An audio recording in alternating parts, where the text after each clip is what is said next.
The primary utility of bedside ultrasound of the IVC is to aid in the assessment of intravascular volume status of the patient.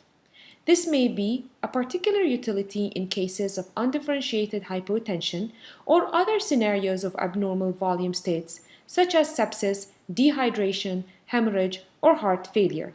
Fasting before the exam is recommended whenever possible. This will aid in decreasing the amount of bowel gas shadows, which can drastically decrease the quality of images.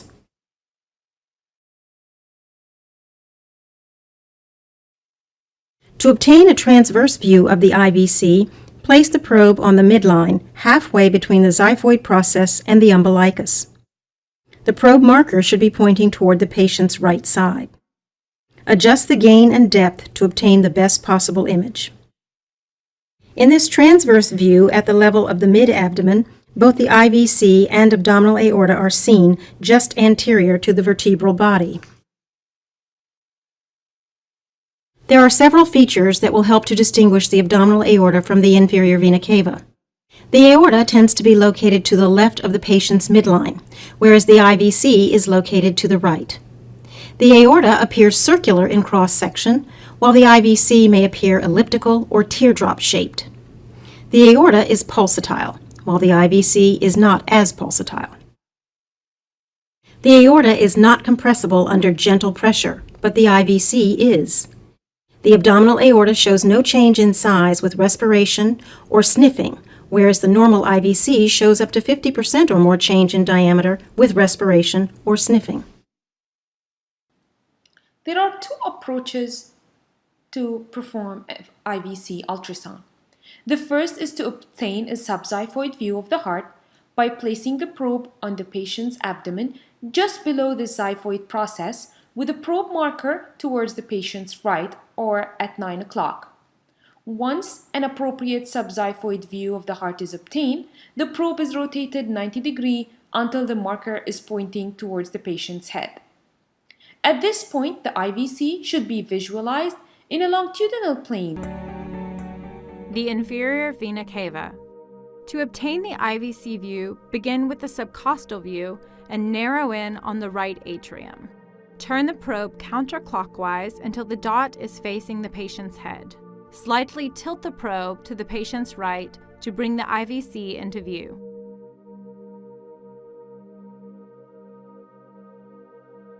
Note the IVC runs through the liver.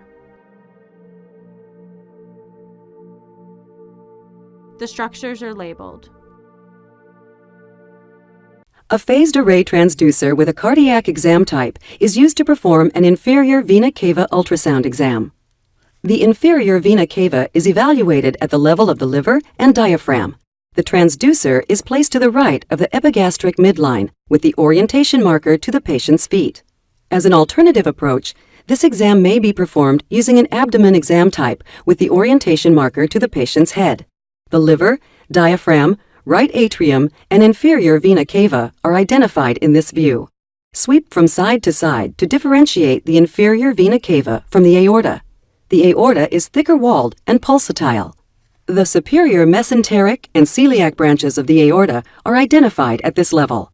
The inferior vena cava is thin-walled and changes caliber with respiration. The diameter of the inferior vena cava decreases with inspiration and increases with expiration. Just to the right of midline at the costal margin, and identifying the internal landmark being the liver as the acoustic window to the IVC. You see the IVC running deep to the liver there. Make sure you identify the junction of the IVC at the right atrium, and equally as important, the middle hepatic vein should also be identified to ensure that you are in fact looking at the IVC and not the aorta. The IVC can be mistakenly foreshortened in the long axis to give it the impression of being a flat IVC in what's called the cylinder effect.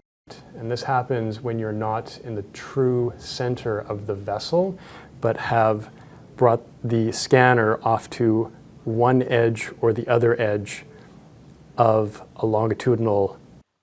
So understand the concept of IVC. So when you breathe in, imagine the pleural pressure would go down.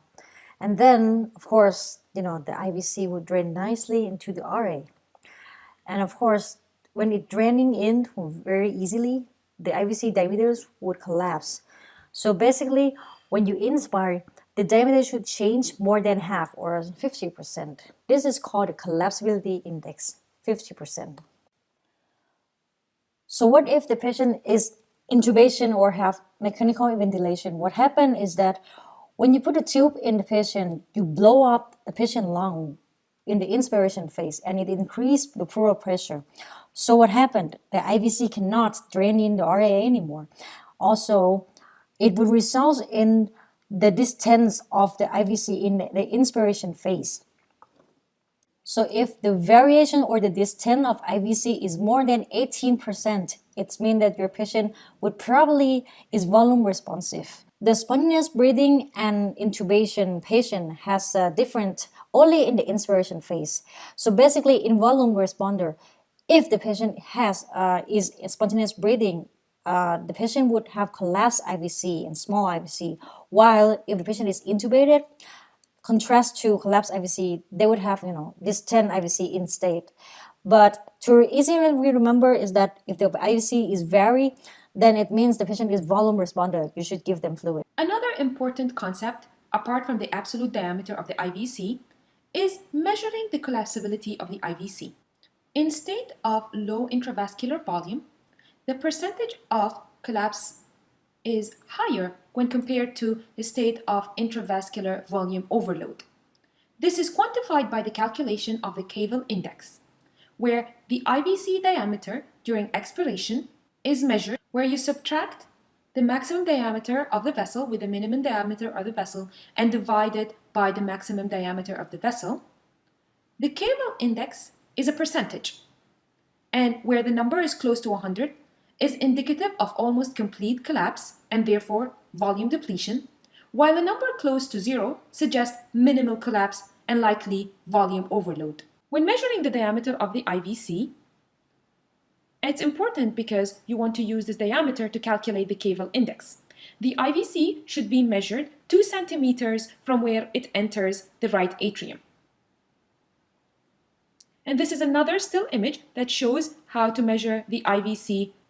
They take about 2 centimeters from the entrance into the right atrium and measure the diameter of the IVC, with the beam overlying the IVC 2 centimeters from the right atrium junction. The inspiratory and expiratory diameter can then be measured on the M-mode image at the smallest and the largest location. This is an example of an M-mode image.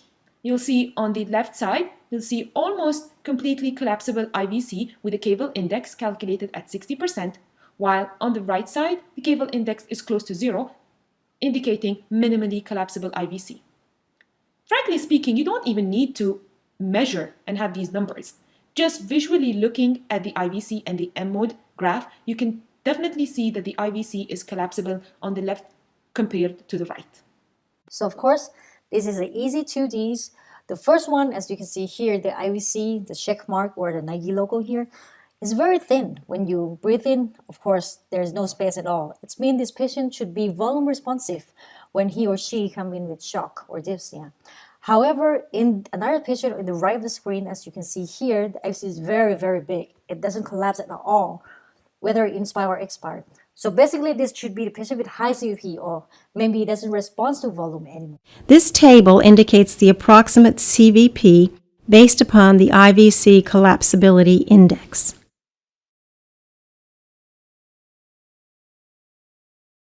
And I'm going to be demonstrating the proper technique to visualize the inferior vena cava. All right, so what Danny's doing here is he's just taking a curvilinear linear 3 to 5 megahertz probe. He's aiming the indicator towards the head. He's placing it just under the xiphoid process, and then he's just sliding 1 to 2 centimeters to the patient's right. So that's the deal. Probe goes just under the xiphoid, slide 1 to 2 centimeters to the patient's right, and this IVC is collapsing nearly completely. But anything greater than 50% is a patient who's going to be responsive to fluid. So that's been the most validated number. If the IVC collapses more than 50%, give them some fluid. I would tell you if it's greater than 30%, which is really what you could easily see with your eye, I would probably, in most cases, give them fluid. So if you're really seeing any significant collapse, then the patient needs fluid. All right, we gave that patient 4 liters of fluid. Look at the IVC now. No respiratory collapse. If we look just past the hepatic vein, that IVC is not collapsing with respiration. It's staying pretty much identically sized throughout the respiration cycle. This patient doesn't need fluid. All right, another patient who has near complete or certainly greater than 50% collapse of their IVC with respiration. Patient needs fluid. All right, we gave that patient 2 liters. We take a look at the IVC again.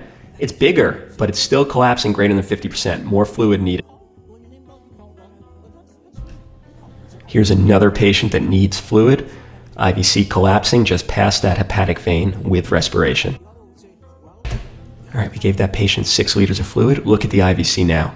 No respiratory collapse. Some important pitfalls to mention. Plethoric IVC is not always from volume overload.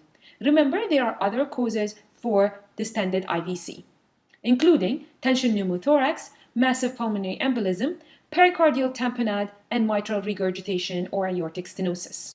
So, in summary, IVC evaluation for volume status assessment is easy, non-invasive, reproducible, and fast.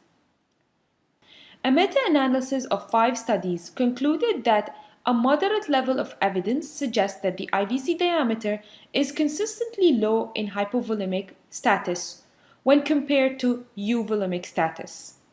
This table is from one of the studies included in this meta-analysis. The study was done in an ICU setting with 23 ventilated patients who were septic. Measurements were performed at baseline and after volume expansion. Patients were separated into responders when the Cavel index was greater than 15 and non-responders when the Cavel index was less than 15. The results of the study showed that using a threshold of the distensibility index of the IVC of 18%, responders and non-responders were discriminated with 90% sensitivity and 90% specificity. And a strong correlation was observed between the distensibility of the IVC diameter at baseline and the Cavel index increase following blood volume expansion. So baseline central venous pressure did not accurately predict volume responsiveness. So this is another study that goes against using the CVP. And the conclusion from this study is that they suggest using respiratory changes in IVC is accurate measure of predicting fluid responsiveness in septic patients.